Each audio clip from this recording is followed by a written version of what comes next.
Good afternoon. I'm Andrew Falarka. This is my oral presentation for HSE430, Week 4, Dr. Christopher's class. I'll begin with the current security issues between the borders, both north and south, between us, Canada, and Mexico.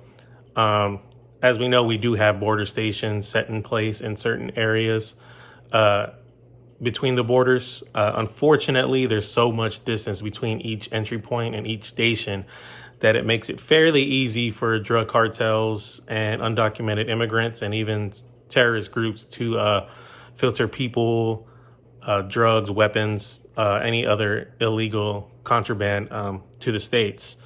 In addition to this, the northern border also has to worry about protecting the Great Lakes, which we all know are very large bodies of water.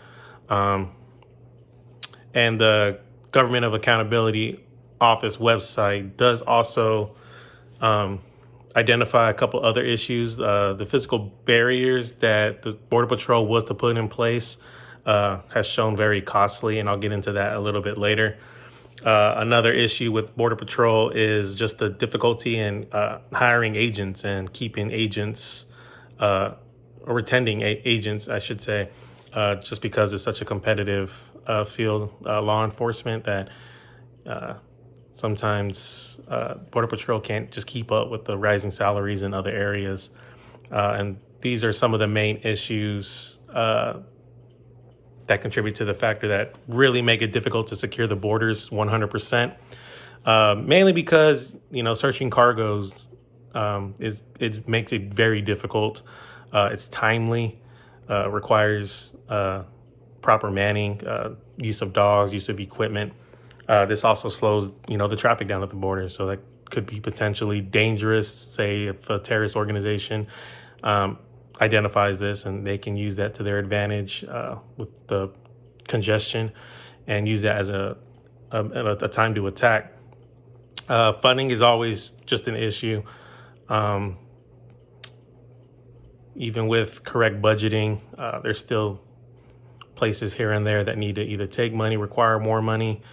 And it's just really hard to keep up with everything, especially with the growing technology. A lot of this new technology is very expensive. And as we mentioned before, just the manning, salary in general for Border Patrol agents and customs agents is very high. But the GAO did report that most of the reason for the difficulty in hiring and the struggles they've had in retending agents is just the inability to relocate agents to desirable locations. Obviously, with the border in both south and north, not going to be in necessarily very nice areas. So that's one issue. The barrier issues is just they need to do a better cost analysis, Border Patrol and Customs, just for the amount of money spent on placement and the materials that they will be required to use. A lot of it's just very expensive, as we can all imagine. Some of the solutions they have put in place is, the use of UAVs. Currently, right now, the southern border is completely covered with UAVs. They also use fencing in certain areas. I believe the slides say about 651 miles. The northern border is covered from Washington to Minnesota, and then New York to Lake Ontario.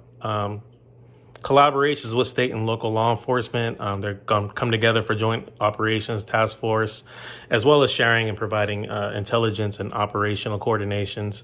One thing to come of this was Operation Stowe Garden, which just is a grant designed to support the state and local law enforcement along the border. And of course, we always have identification security. The Western Hemisphere Travel Initiative was a big one. It's basically documented citizens from both Canada and Mexico are able to travel into the U.S., provided that they show proof of citizenship, passport, or some other documentation for travel. As far as the critical infrastructure at the maritime aspect, public and private partnerships are very, very essential. As we all know, 85% of the critical infrastructure for the nation is actually operated and owned by many private organizations. The Office of Infrastructure Protection is just responsible for the threat analysis, coordination, and the risk mitigation for any emergencies that may happen. The Critical Infrastructure Partnership Advisory Council is just the framework in which they use to coordinate the certain activities to the federal level and in between the government and private businesses. Maritime Administration Office of Emergency Preparedness is basically just what we use, the section of government that's going to plan and operate and use the proper resources to get to where they need to go. The Port Security Grant Program is just to help enhance the port security throughout the U.S. and all the ports that we have, which is quite a high number.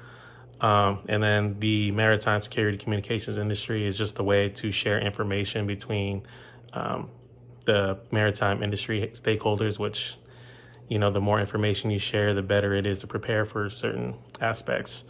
And that is my presentation for HSE 430. Thank you.